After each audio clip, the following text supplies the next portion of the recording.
I will never forget what my father told me when I announced my engagement. He took me to the side and said, "Emily, are you sure about marrying this man, Brandon? I know you're in love with him, but I don't think he's a good match for you." "Why are you saying this, Dad? He loves me and respects me. I don't care if he's not as well off as us." "I know that, Emily. You know I built my riches from nothing. I would never disrespect the person who does not belong to my economic class. But Brandon is a very sketchy man, and his mother is no different." "What do you mean, Dad? I don't understand." "Call it a father's instinct. This man doesn't love you. Yes, he showers you with affection, but always talks about how rich you are. I heard him flexing to his friends that he bagged the rich brat." Diane just laughed with him and agreed. "You must be mistaken, Dad. Brandon would never say those things about me. Diane also loves me a lot. I'm sure she would scold Brandon if he tried to joke like that. Sometimes I wish I had listened to my father. He didn't know what he was talking about. I was a stupid girl in love. My mother passed away 2 years before I got married. My dad was sick and wasn't long for this world. I was desperate to hold on to something that would give me the will to live. Brandon and Diane became those people. My dad was a rich man. He made a series of good investments that made him very financially well off. I worked hard at my job and got a moderate salary as well. All in all, we were pretty comfortable in life. My husband Brandon and his mom Diane weren't that well off. Yes, Brandon did earn more than me, but he came from a very humble background. His field wasn't good enough to make him a millionaire. Brandon did hold some resentment towards it. He and Diane liked sophisticated and expensive things. He often complained about not having enough money. I was always glad to help them out with the little allowance my dad gave me. I even let Brandon and Diane move into my house after marriage. But neither Brandon nor Diane were happy with my house. They said, "It's such a shame that you live in a small house. Your dad literally lives in a mansion. How come you bought such a small townhouse?" "I don't earn a lot, Brandon. Dad lives in a mansion because he has lots of money. I'm a simple office employee earning a moderate salary. This house was difficult for me to buy as well. Dad helped me out with the down payment." "Well, if he helped you out, he should have got you a better place. I'm sure your mom had left him something to give you when you became older." "I'm not entitled to anything, Diane. Whatever my mom left behind is my dad's now. She died suddenly, so there was no will. I don't mind if I don't get anything. I'm happy with the way things are." "That's a ridiculous thing to say, Emily. I sure would have loved to inherit a lot of money. You know what, your dad should trade houses with us. He lives alone, so he doesn't need the space anyway, right?" "Mom." "Yeah, Brandon's right, Emily. You can ask." "Absolutely not. That house is my dad's, and he deserves to live comfortably as long as he is alive." "Well, he won't be alive for long now that he's sick. We can wait and compromise for a few years and see what happens. Ultimately, everything will be yours after your dad dies. You'll have plenty of money to buy a big house and more." The way Diane and Brandon were already making plans to spend my inheritance was super disturbing. It also didn't help that they regularly asked me to ask my dad for more money. It's not like we were hurting for cash. Brandon and Diane simply wanted the millionaire life, even if they weren't one. Honestly, I was getting tired of their behavior. However, the real drama happened after my father passed away. My dad's cancer took him away from me pretty soon. I was devastated but got little support from Brandon or Diane. They were only concerned about the date of the will reading and didn't even help with the funeral. Hell, they refused to attend the funeral because my dad was no one to them. I was heartbroken and furious. At that point, my dad's words kept coming back to me. I was getting suspicious of them and started to have doubts about their intentions. I was afraid that they were really after my inheritance money.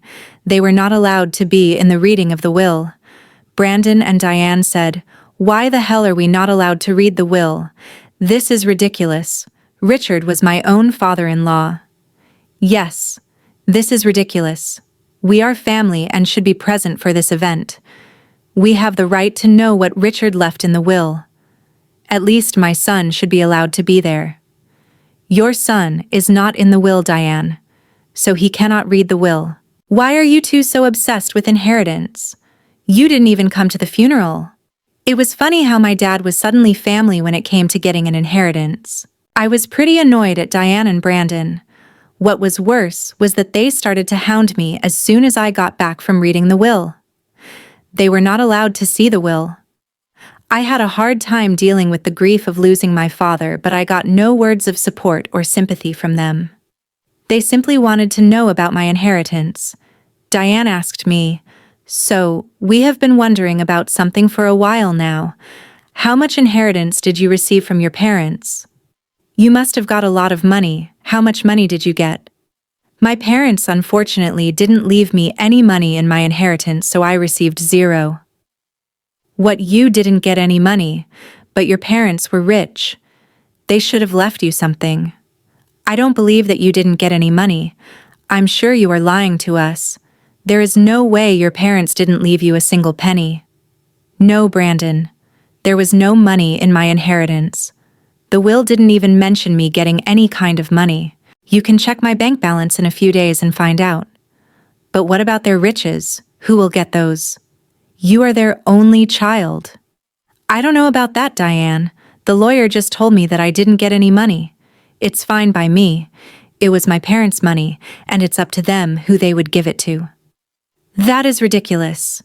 You need to fight for the money. It should be yours. There is no money, Brandon. They didn't have much money in the end. Whatever was left was given to charity. They have been planning this for a while now. Diane and Brandon looked very pissed by what I said. I had no idea why they were being this weird about my inheritance. I almost told them the full details, but something stopped me from doing it. There was this creeping doubt in my mind that my husband and mother-in-law were up to something. I waited for them to digest the news. When Diane and Brandon kept pressuring me for more information, I put my foot down. I told them firmly that I didn't get any money, and even offered to show them my account in a few days. Well, a month passed and nothing showed up. In the meantime, Brandon grew very restless and stopped being affectionate with me. He was always checking my account and constantly hounding me for information on my inheritance. I was starting to see where this was going. Finally, one day, I decided to put an end to it. I showed them my bank statements and said, "See, I told you that I didn't receive anything. I'm not hiding any secret inheritance money from you. Do you believe me now?" Wow. Our years of hard work just went down the drain then.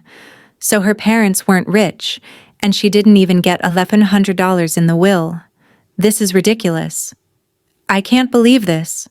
I can't believe this either. Mom, I stayed in this marriage for nothing. I married Emily for nothing. It was all a waste of time. Mike. What the hell does that mean, Brandon? Why are you talking like this? Why do you think he's saying these things, Emily? Who the hell would marry you without thinking about the money? My son simply married you, so that we can bank on your inheritance. Now I see that you didn't even get a penny. I can't believe I wasted 5 freaking years on a useless girl like her. I could have done so much better. I was stunned to hear them speak that way about me. I could finally tell that Brandon married me for money. My parents were right about him and his mom. They were freaking gold diggers. I was so freaking done with my husband and mother-in-law. I was breaking inside, but what they said next turned me into stone. Diane looked at Brandon solemnly and said, "What is done, Brandon. But now it's time for you to divorce Emily. There is no reason why you should stay with her anymore. You will have time to find a new rich wife. This time we will make sure she actually has some money to her name." Are you freaking kidding me, Diane? You are asking Brandon to divorce me over money. Brandon, are you going to listen to her? Of course I would listen to her, Emily. I married you so that I and my mom could have a comfortable life. We grew up poor and I didn't even go to college. I had no way of earning a lot of money. So you pretended to love me and then tricked me into marrying you.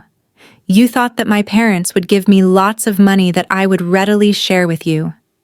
Yes, that's what I thought. It was the only way I could give my mom the life she wanted. But now I see that my efforts were in vain. Mom's right. I need to divorce you and keep looking.